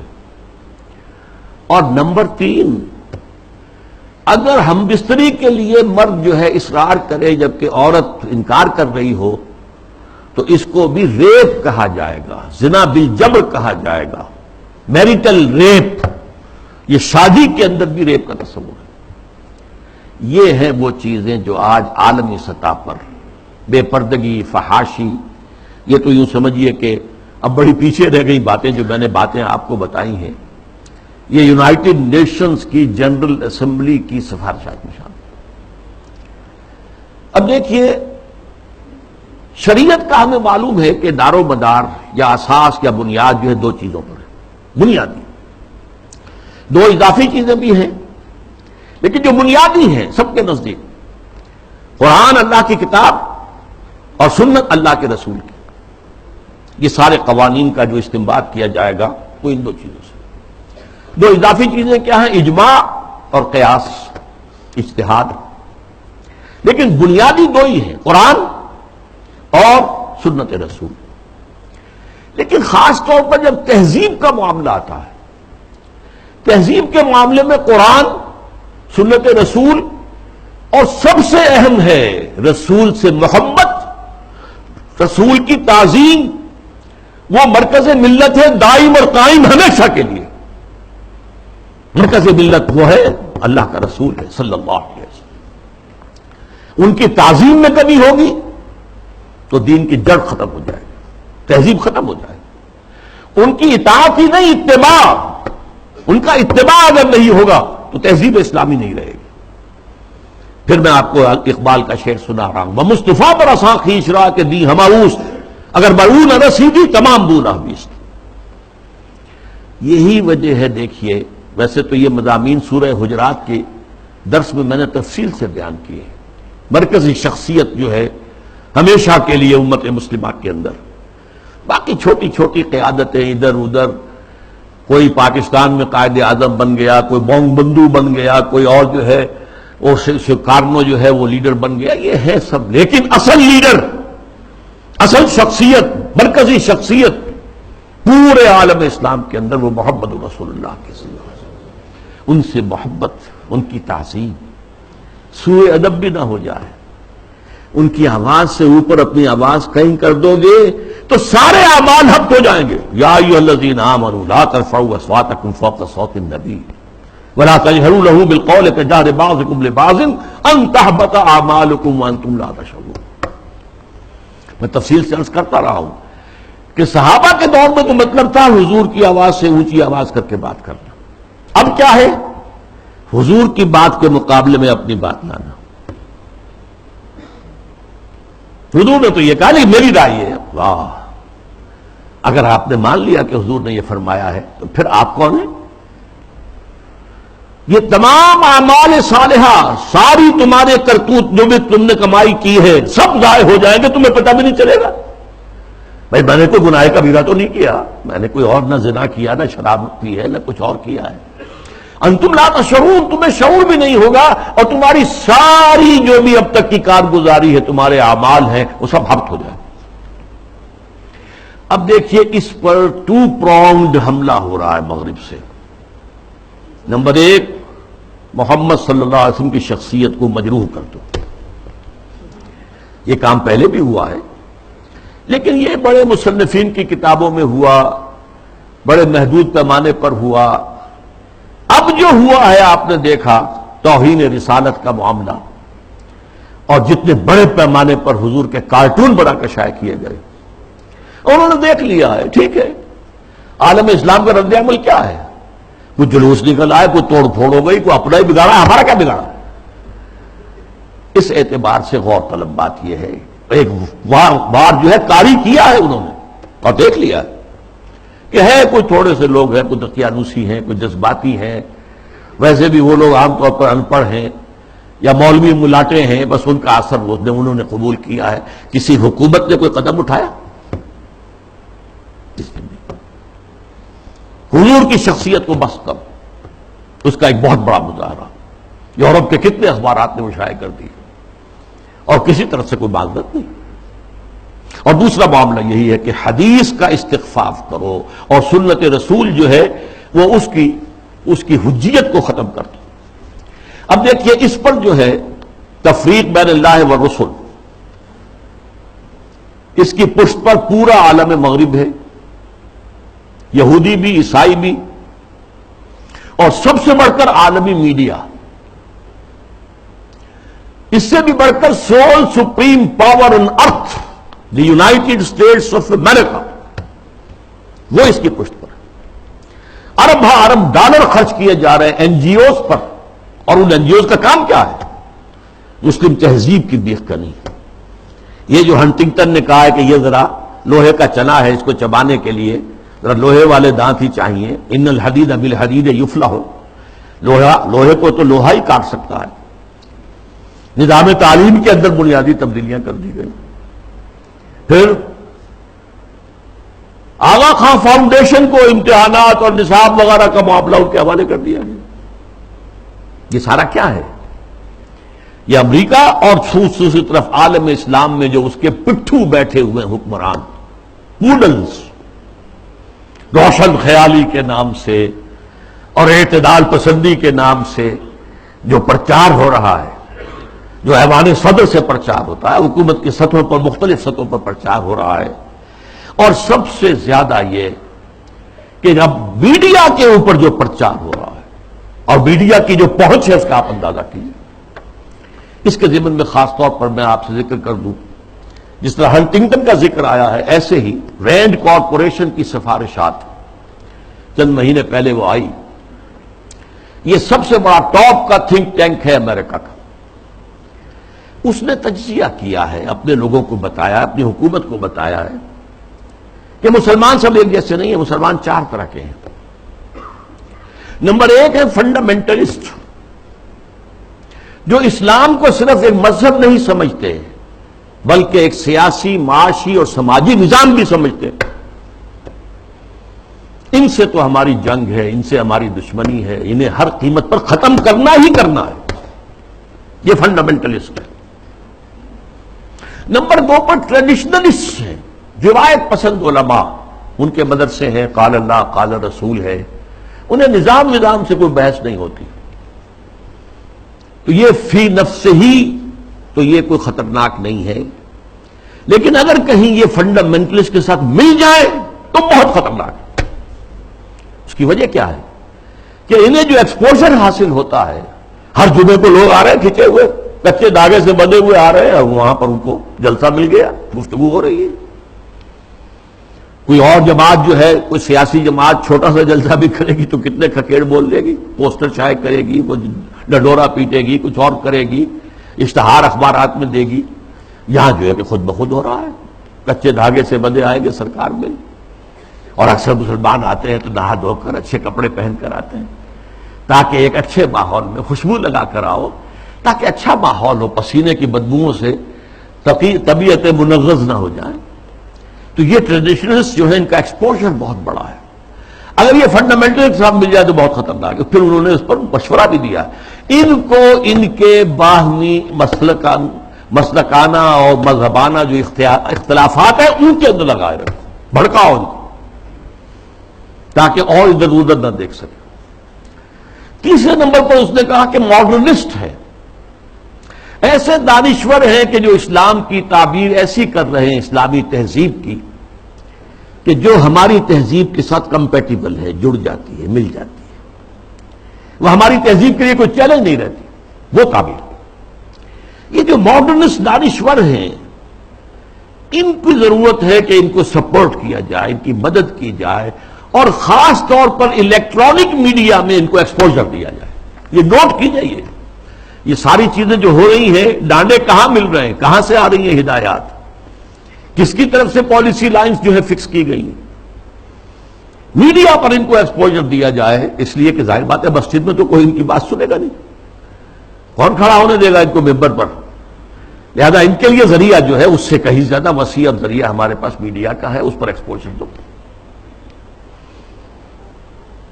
چوتھے انہوں نے کہا کہ مسلمانوں میں بھی بڑی تعداد ہے جو خالص سیکولر ہو چکے ہیں، وہ تو ہمارے ہیں ہی ہیں، وہ سمجھتے ہیں کہ یہ نماز روزہ ہے تو بس انفرادی مسئلہ ہے، کوئی کرے نہ کرے، لیکن یہ ہے کہ اس کا ریاست سے، حکومت سے، قانون سے، تہذیب سے، تمدن سے کوئی راستہ نہیں۔ یہ چار کیٹیگریز میں سے یہ 2+2 ہو گئے، ماڈرنسٹ اور سیکولرسٹ تو ہمارے ساتھی ہیں، اور یہ فنڈامنٹلسٹ اور ٹریڈیشنلسٹ، انہیں ٹیکل کرنا پڑے گا، سب سے بڑھ کر فنڈامنٹلسٹ کو جو اسلام کو ایک نظام سمجھتے ہیں، سیاسی، معاشی، معاشرتی نظام، اور اس کے بعد یہ کہ یہ جو ٹریڈیشنلسٹ ہیں جن کا کہ اثر و رسوخ عوام کے اندر ہے، تو ان کو جو ہے اپنے باہمی اختلافات میں الجھائے رکھا جائے۔ اب میں چند مثالیں آپ کے سامنے پیش کر رہا ہوں، اس کے جو مظاہر ہیں۔ ظاہر بات ہے کہ وہ تو مثالیں تو بے شمار ہو سکتی ہیں، لیکن اس وقت میں چند مثالیں دوں گا۔ دیگ کا چند چاول بتا دیتے ہیں کہ دیگ کا کیا حال ہے۔ ہمارے ہاں کے ایک بڑے ابھرتے ہوئے دانشور ہیں، انہیں اب با مقام حاصل ہو گیا ہے، میڈیا میں بھی، سرکاری معاملات میں بھی، کونسل آف اسلامک آئیڈیالوجی میں، اور اسی طرح کے ایک اور دانشور ہیں کہ جنہیں بٹھا دیا گیا ہے سپریم کورٹ کی شریعت اپیلیٹ بینچ میں، وغیرہ وغیرہ۔ بہرحال وہ جو دانشور ہیں جن کا میں نے پہلے ذکر کیا، ان کی ایک بات سامنے آئی، یہ پردہ وردہ اسلام میں نہیں ہے، یہ کوئی مستقل حکم نہیں ہے، یہ تو ایک خاص زمانے کا کلچر تھا، کلچر ہے صرف، اس سے زیادہ اس کی کوئی اہمیت نہیں۔ یہ بات صحیح ہے کہ یہ کلچر ہے، لیکن یہ مسلم کلچر ہے، صرف اس زمانے کے لیے نہیں تھا، یہ ہمیشہ کے لیے کلچر ہے۔ اس لیے کہ ظاہر بات ہے جب اسلام آیا ہے تو عرب میں کوئی کلچرل ویکیوم تو نہیں تھا، ان کا اپنا کلچر تھا۔ وہاں وہ عریانی نہیں تھی جو آج ہے، نہیں تھی۔ عورت کا لباس ہوتا تھا پورا۔ باہر نکلتے ہوئے عورتیں اس دور جاہلیت میں بھی چادر لیتی تھیں، صرف یہ کہ چہرہ کھلا رہتا تھا۔ چادر جسے جلباب کہا جاتا ہے، بڑی سی چادر جس میں وہ لپٹ کر نکلتی تھی باہر۔ تو اس طریقے سے ایک کلچر موجود تھا۔ پھر یہ بھی تھا بند سنور کر نکلنا اور لوگوں کی نگاہوں میں کھبنا، یہ بھی عام تھا، اس کے اوپر کوئی پابندی نہیں تھی، مخلوط معاشرت تھی، یہ تھی۔ اب اسی معاشرت کے اندر اسلام نے تبدیلیاں کی۔ پہلی بات فرمائی وقرن فی بیوتکن، مسلمان عورتوں خواتین تمہاری اصل جگہ تمہارا گھر ہے۔ بند سنور کر باہر نکلنا اور اپنے نسوانی حسن کی نمائش کرنا یہ ہرگز تمہارے لیے جائز۔ بلا تبرجن تبرج الجاہلیت الاولی، اور دیکھو جب گھر سے نکلتی ہو، نکلنا پڑے ضرورت سے، بول تو تمہاری اصل جگہ تمہارا گھر ہے۔ نکلنا ہے تو بھی جلباب جو ہے، جلباب اس کا ایک پلو اپنے چہرے کے آگے بھی لٹکا لیا کرو، نقاب کی شکل کے اندر، کہ چہرہ چھپ جائے۔ تمہارا جو نسوانی حسن ہے جس کا سب سے بڑا انڈیکس جو ہے چہرہ ہوتا ہے، وہ عام لوگوں کی نگاہوں میں نہ آئے۔ یہ سارے احکام کائے کے لیے دیے گئے۔ اس معاشرے میں ایک تبدیلی کی گئی۔ دوپٹہ وہاں بھی تھا، بِخُمُرِهِنَّ جو سورہ نور میں آیا لفظ، خمار اوڑھنی کو کہتے ہیں، اوڑھنی ہوتی تھی اور عام عورت کام کرتے ہوئے اس کو اپنی کمر کے گرد کس لیتی تھی، کمر کس کے، لہذا کام کرتی تھی گھر کا، یا پھر یہ کہ گلے میں ڈال لیا۔ سر کو ڈھانپنا اور خاص طور پر جو اپنے سینہ ہے، سینے کو اس کے کور کرنا یہ نہیں تھا، اس میں کہہ دیا تم اپنا جو ہے سر بھی ڈھانکو، اور وَضْرِبْنَ بِخُمُرِهِنَّ عَلَى جُيُوبِهِنَّ، اپنے گریبانوں کے اوپر اپنی اوڑھنیوں کے بکل مارو، تاکہ جو عورت کا نسوانی حسن ہے اس میں ایک بہت بڑا حصہ یہ بھی ہے، اس کو مزید چھپاؤ۔ کرتا تو پہلے سے تھا، لیکن یہ وَضْرِبْنَ بِخُمُرِهِنَّ عَلَى جُيُوبِهِنَّ، یہ جو تمہارے خمار ہیں، جو تمہاری یہ اوڑھنیاں ہیں، ان کے ذرا بکل بھی مار لیا کرو اپنے اوپر۔ اس نے وہ تہذیب پیدا کی ہے جس کا میں تذکرہ کر چکا ہوں کہ اس نے ہماری ایک طرز تعمیر بھی تبدیل کر دی، مردانہ اور زنانہ معاملہ، اور گھر بنانا، مورش آرکیٹیکچر خاص طور پہ دنیا کے اندر مشہور ہے، ٹاپ کے آرکیٹیکچرز میں سے، اور پھر یہ سارا جو نظام بنا ہے اور یہ چلا آیا، انگریزوں کے دور میں بھی نہیں ختم ہوا یہ، اور فرانسیسی کہیں گئے، کہیں اور گئے، کوئی اور پورچوگیز گئے، ڈچ گئے، وغیرہ وغیرہ، اطالوی گئے، لیکن یہ تہذیب کا جو یہ سٹرکچر تھا یہ قائم رہا، انٹیکٹ رہا۔ اب اس کے خلاف جو مہم ہو رہی ہے وہ میں آپ کو بتا چکا ہوں کہ عالمی سطح پر ہے۔ جیسے یہ پردے کے معاملے میں، یہ پردہ جو کہ میں نے ایک بڑی مفصل تقریر کی تھی، پردے 4 ہیں، ایک نہیں 4۔ پہلا پردہ جو ایک پورے کرٹن کی طرح گویا کہ ہمارے پورے معاشرے کے اندر تنا ہوا ہے، وہ سیگریگیشن آف سیکسز، عورتوں اور مردوں کو علیحدہ کرو، مخلوط معاشرت نہ ہو۔ دعوت ولیمہ ہو رہی ہے تو ایک طرف عورتیں ہیں، دوسری طرف مرد ہیں، مخلوط نہیں۔ لیکن اب مخلوط بھی ہوتی ہے، وہ تو جدید تہذیب جو ہے جیسے جیسے پھیل رہی ہے، اور کمال یہ کرتے ہیں کہ دولہا اور دلہن کو سجی سجائی دلہن کو لا کر جو ہے وہ وہاں پر اسٹیج پر بٹھا دیتے ہیں۔ بڑھ رہا ہے کینسر جو ہے وہ آگے سے آگے بڑھ رہا ہے۔ پہلا پردہ سیگریگیشن، ٹھیک ہے، کوئی کام کرنے کی پابندیاں نہیں ہے، تعلیم حاصل کرنے پر پابندی نہیں ہے، لیکن یہ کہ سیگریگیشن کے ساتھ ہوگا جو بھی معاملہ ہوگا۔ میں تفصیل سے کر چکا ہوں، میری تقریر کے ویڈیو بھی ہیں، آڈیو بھی ہیں، وغیرہ وغیرہ، اور شاید وہ کہیں مضمون کی شکل میں میثاق میں چھپ بھی چکی ہو۔ اگلا پردہ کیا ہے کہ عورت گھر سے نکلے تو یا جلباب کے اندر لپٹی ہوئی ہو، اور یا یہ ہے کہ پھر اسی کی ایک شکل بن گئی، وہ لپٹی ہوئی بھی ہو، اپنے چہرے کے اوپر ایک اس کا حصہ پلو لٹکا بھی لے، اسی کی شکل بعد میں برقعے کی شکل میں آ گئی، آسانی ہو گئی۔ جلباب میں ہے تو آپ کا ایک ہاتھ جو ہے عورت کا وہ چادر کو سنبھالنے پر لگے گا، صرف ایک ہاتھ فری ہوگا، اگر آپ نے برقع اوڑھ لیا ہے اور نقاب بھی ڈالا ہوا ہے، دونوں ہاتھ فری ہیں. ڈاکٹر کے ہاں جانا ہے، بچے کو لے کر دکھانا ہے، بچے کو گود میں لیا اور ایک ہاتھ میں بوتل لے رکھی ہے دوا کے لیے، ورنہ یہ ہے کہ معاملہ مشکل ہو جائے گا.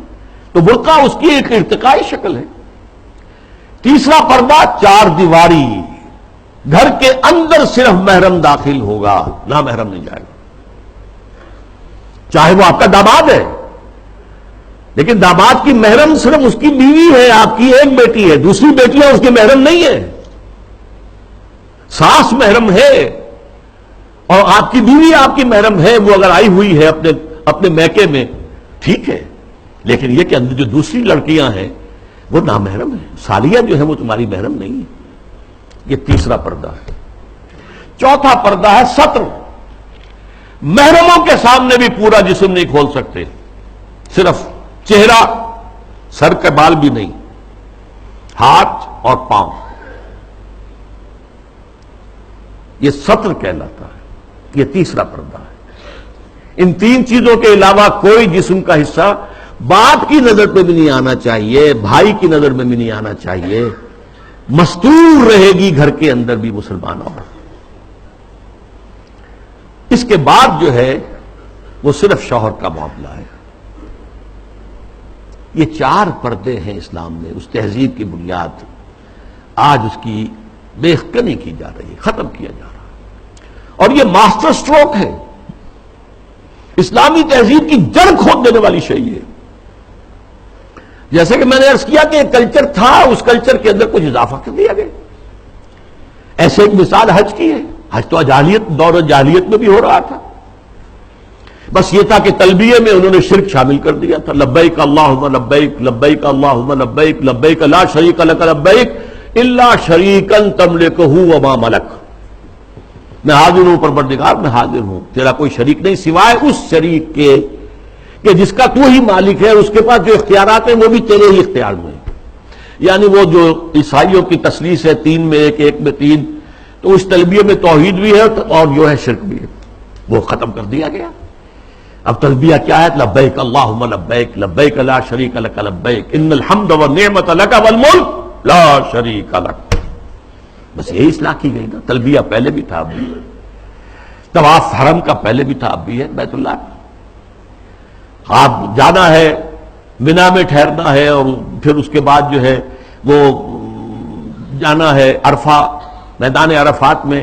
اس میں کیا غلطی ہو گئی تھی کہ قریش کہتے تھے کہ ہم تو حرم کے متولی، ہم حدود حرم سے باہر نہیں جا سکتے، وہ صرف منا میں ٹھہرتے. اس کو روک دیا گیا. ثم افیضوا من حیث افاض الناس، جاؤ تم بھی وہیں پر، تمہارا کوئی خاص مقام نہیں. عرفہ جو ہے الحج علی عرفہ، حج تو نام ہی عرفہ کا ہے. وقوف عرفہ جو ہے اس کا رکن اعظم ہے. باقی تمام مناسک میں سے جو بھی چھوٹ جائے گا اس کا کوئی نہ کوئی جو ہے آپ اس کا ازالہ کر سکیں گے، لیکن اگر عرفہ رہ گیا، وقوف عرفہ نہیں ہوا تو حج نہیں ہوا. تیسرے یہ کہ وہ جب منا میں بیٹھتے تھے، قیام کرتے تھے 2 یا 3 دن، اس میں اپنے آباء و اجداد کے قصے، ان کی حمد، ان کی ثنا، ان کے بیان. اب کہہ دیا گیا نہیں، فذکروا، اللہ تعالیٰ کا ذکر کرو. فذکروا اللہ کا ذکرکم آباءکم، جیسے تم اپنے آباء و اجداد کا تذکرہ کرتے تھے، اس کو چھوڑو، دفع کرو، اب اللہ کا ذکر کرو. قیام عرفہ کے اندر اللہ کا ذکر کرو. تو دیکھیے وہ چیز جو موجود تھی اسی میں اضافے کے ساتھ، کمی کے ساتھ حج کے مناسک بنا دیے. تو اس اصول کو اگر سمجھ لیا جائے تو وہ بات کہ یہ کلچر ہے، یہ ٹھیک ہے، حقیقت ہے، کلچر ہے، لیکن جاہلی کلچر میں کچھ چیزیں اضافہ کر کے اس کا اسلامی کلچر بنایا گیا ہے. یہی جو صاحب ہیں ان کا کہنا یہ بھی ہے کہ موسیقی اسلام میں حرام نہیں ہے. مزامیر کے ساتھ، سازوں کے ساتھ موسیقی جائز ہے. اچھا، ایک ان سے بھی بڑے دانشور ہیں، بڑی محترم شخصیت ہے ہماری قومی سطح پر. انہوں نے کہہ دیا کہ اسلام میں شراب حرام نہیں ہے. شراب پی کر نشے میں دھت ہو جانا، مدہوش ہو جانا حرام ہے. دلیل یہ کہ شراب کے لیے حرام کا لفظ قرآن میں کہیں آیا ہے؟ بتاؤ. اب بتائیے دھٹائی کا کیا علاج ہے؟ قرآن شراب کو رجس من عمل شیطان قرار دے رہا ہے، شیطانی عمل، ناپاک، فاجتنبوہ کا حکم دے رہا ہے، اجتناب کرو اس سے، بچو اس سے۔ فہل انتم منتہون کی دھمکی سے باز آتے ہو کہ نہیں آتے؟ وہ کہہ رہے ہیں کہ حرام کا لفظ تو نہیں آیا، تو مطلقاً شراب حرام نہیں ہے۔ وہ حملہ کیا ہے؟ احکام حرمت شراب تدریجاً آئے ہیں، اس میں کوئی شک نہیں ہے۔ قرآن میں وہ آیت بھی ہے کہ اس میں کچھ نفع کا پہلو بھی ہے، لیکن اس کا جو نقصان دہ گناہ کا پہلو ہے وہ زیادہ ہے۔ سورہ بقرہ میں یہ بات فرما دی گئی، چھوڑ دی گئی بات۔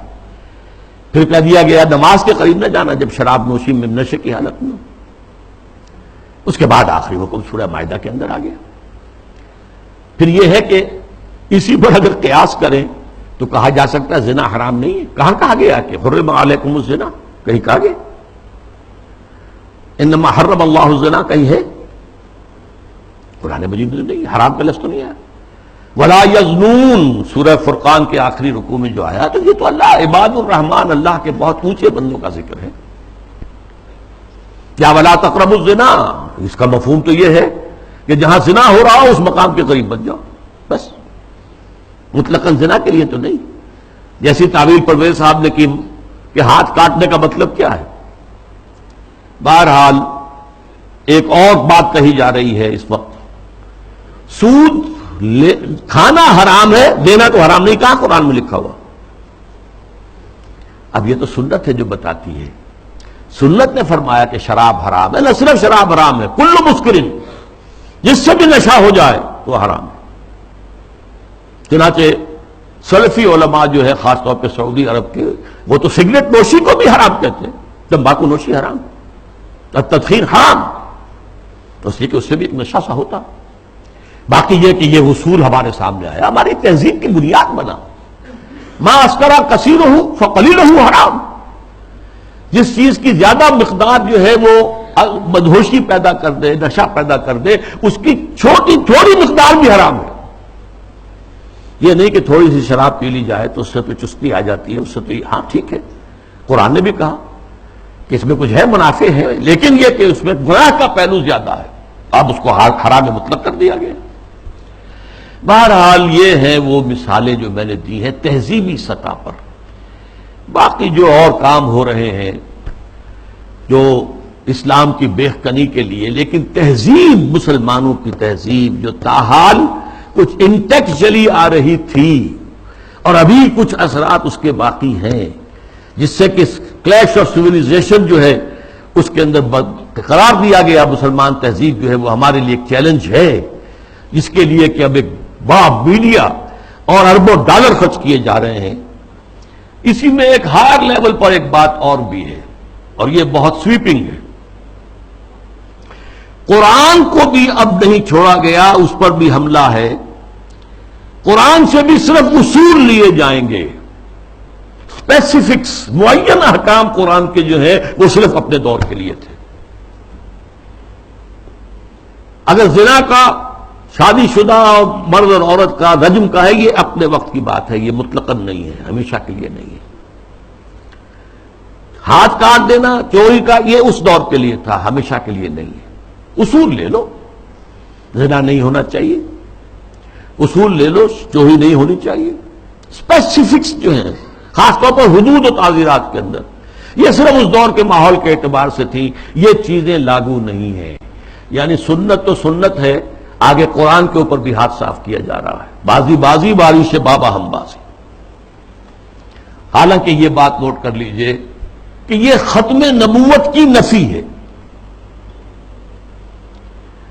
اس لیے کہ تکمیل نبوت و رسالت جو ختم نبوت کا لازمی تقاضا ہے، اس کا مطلب تو یہ ہے کہ ہدایت آخری آ چکی اور دین کی تکمیل ہو چکی۔ الیوم اکملت لکم دینکم واتممت علیکم نعمتی ورضیت لکم الاسلام دینا۔ اگر دین ابھی عثمانی میں مکمل نہیں ہوا تھا اور قرآن جو ہے لفظ لفظ اس کا اگر لازم نہیں ہے تو ابھی نبوت ختم نہیں ہونی چاہیے تھی، پھر تو ابھی وحی کا دروازہ کھلا رہنا چاہیے تھا، جیسا کہ غلام محمد قادیانی نے کہا۔ اگر تو یہ چیزیں جو ہے ابھی اور تمدنی ارتقاء کے ساتھ، حالات کی تبدیلی کے ساتھ خود قرآن کے اندر بھی کوئی رد و بدل ہو سکتا ہے، تو پھر گویا کہ ہم نے ختم نبوت کی مہر توڑ دی۔ اسی لیے یہ ختم نبوت کا فتنہ، اس کی نفی، اس کی مہر کو توڑنا غلام احمد قادیانی اور سنت کی اس طرح کی نفی جو غلام احمد پرویز کے ہاتھوں ہوئی ہے، یہ آپس میں بہت ایک دوسرے سے قریب ہے، حاصل دونوں کا ایک ہی ہے۔ اب جو نتیجہ میں نکال رہا ہوں، اس گمراہی کا جادو جو ہے وہ اب سر چڑھ کر بول رہا ہے، اور ایک عظیم سیلاب کے مانند اسلام کی بچی کھچی تہذیبی اقدار کو بھی ختم کرنے پر تلا ہوا ہے۔ آخر میں عرض کروں گا کہ اس کا علاج کیا ہے۔ واقعہ یہ ہے کہ علاج آسان نہیں ہے، لیکن ہمیں اپنی نجات کے لیے، اخروی فلاح کے لیے اپنی سی محنت اور سعی اور جہد کرنی ہی کرنی ہے، پیسیولی نہیں لینا ہے۔ ہاں باطل کا طوفان ہے، بہت سخت ہے، ٹھیک ہے، لیکن کھڑے رہنے کی کوشش کرنا ہے، بلکہ اس کا رخ موڑنے کی کوشش کرنی ہے۔ اصل تو اس کا رخ موڑے گا اگر کسی وقت اللہ کرے کہ یہ پاکستان کے نصیب میں ہو کہ کسی ملک میں اگر اسلامی نظام مکمل قائم کر کے دکھا دیا جائے دنیا کو، اس کی برکات لوگوں کو بچشم سر نظر آ جائے، تب اس دجالیت کا توڑ ممکن ہوگا، اس سیلاب کا رخ موڑا جا سکتا ہے۔ لیکن اس اصول کو عام کرنا، خود اپنے ذہن کے اندر بٹھا لینا کہ کتاب اللہ اور سنت رسول اللہ لازم و ملزوم ہیں، ان کے درمیان متن اور شرح کا تعلق ہے، رشتہ جو ہے متن اور شرح، ایک متن ہے ایک اس کی شرح ہے، اور اس کی حتی الامکان ہر مسلمان تبلیغ کرے، اسے پھیلائے اپنے رشتہ داروں میں، اپنے قریبی لوگوں میں، اپنے عزیزوں میں، جہاں کام کرتا ہے وہاں کے جو اپنے کولیگز ہیں ان میں۔ اور دوسری اور اہم تر بات کیا ہے، ہم خود قائم رہے پورے کے پورے اسلامی اقدار پر، ہم اپنے گھروں میں اسلامی پردہ نافذ کریں، ستر و حجاب کے احکام نافذ کریں، یہ تو ہم کر سکتے ہیں۔ ابھی ہمارے ملک میں مصطفیٰ کمال پیدا نہیں ہوا، ٹھیک ہے، ایک شخص نے اس کو مشرف صاحب نے آئیڈیل قرار دیا، لیکن ابھی کسی نے پردہ جو ہے اس کو لازماً منسوخ نہیں کیا، جیسا کہ ترکی میں ہو گیا۔ لیکن یہ کہ اگر ہم نے کیا ہے تو خود کیا ہے، مغربی تہذیب کو خود اپنے سینے سے لگایا، شرعی پردہ نافذ کرو اور اسلامی تہذیب کے ساتھ چمٹ جاؤ، تمسک کرو، چاہے تم اجنبی ہو جاؤ، چاہے تمہیں دقیانوسی کہا جائے، چاہے تم پر پھبتیاں کسی جائیں کہ اگلے وقتوں کے ہیں یہ لوگ انہیں کچھ نہ کہو، یہ فنڈامنٹلسٹ ہیں، یہ تاریخ خیال لوگ ہیں، یہ رجعت پسند قسم کے لوگ ہیں، یہ قدامت پرست لوگ ہیں، یہ کٹھ ملا ہیں، جو چاہے کہہ دے دنیا، لیکن برداشت کرو، کھڑے ہو جاؤ۔ وہی حدیث، اسی پر میں اپنی بات ختم کروں گا جو میں نے سنائی تھی، بدا الاسلام غریباً وسیعود کما بدا، آج اسلام کے غربت کا سب سے بڑا دور آ چکا ہے۔ پہلے ریاستی اور سیاسی سطح کے اوپر آیا تھا، پھر معاشی سطح کے اوپر آیا، پھر اب جو ہے تہذیبی سطح پر، سماجی سطح پر، آئینی قوانین پر، ستر و حجاب کے احکام پر، عصمت و عفت کی اقدار پر، شرم و حیا کے اقدار پر یہ جو حملہ ہے، یہ غرب بدا الاسلام غریباً وسیعود کما بدا، یہ اپنی انتہا کو پہنچ گیا۔ فطوبی للغرباء، تو ان لوگوں کے لیے تہنیت ہے، مبارکباد ہے جو اسلام کی اس غربت اور اجنبیت کے دور میں خود غریب بن جائیں، اجنبی بن جائیں، تانے سنیں لیکن کھڑے رہیں، اسلام کو اور اسلامی اقدار کو سینے سے لگائے رکھیں، چمٹے رہیں۔ وہ لوگ ہیں جن کے لیے مبارکباد ہے، تہنیت ہے، بشارتیں ہیں۔ اللہ تعالیٰ مجھے اور آپ کو اس معیار پر پورا اترنے کی توفیق عطا فرمائے۔ الحمدللہ الذی ہدانا لہذا وما کنا لنہتدی لولا ان ہدانا اللہ، جو بھی اللہ نے ہمیں ہدایت اپنی کتاب اور اپنے رسول کی سنت کے ذریعے سے عطا کی ہے، اس پر قلب کی گہرائیوں سے شکریہ ادا کیجیے۔ الحمدللہ الذی ہدانا لہذا وما کنا لنہتدی لولا ان ہدانا اللہ، ربنا لا تزغ قلوبنا بعد اذ ہدیتنا وہب لنا من لدنک رحمہ۔ اے اللہ تو نے ہدایت جو عطا فرمائی تھی امت مسلمہ کو، اب اس کے بعد اس کے دل کج نہ ہونے دے، اے اللہ اپنی حفاظت میں رکھ امت کو. اب اس کی بچی کچی اقدار کے خلاف بھی جو سیلاب آ رہا ہے، اے اللہ ہمیں توفیق دے کہ اس کے مقابلے کے اندر کھڑے ہو جائیں. ربنا لا تزغ قلوبنا بعد إذ هديتنا وهب لنا من لدنك رحمة إنك أنت الوهاب. اللهم اغفر لنا ولآبائنا ولأمهاتنا ولجميع المؤمنين والمؤمنات والمسلمين والمسلمات الأحياء منهم والأموات إنك سميع مجيب الدعوات. اللهم اشف مرضانا اللهم اشف مرضانا اللهم اشف مرضانا. اللهم حبب إلينا الإيمان وزينه في قلوبنا وكره إلينا الكفر والفسوق والعصيان. وصلى الله تعالى على خير خلقه محمد وبارك وسلم تسليما كثيرا كثيرا.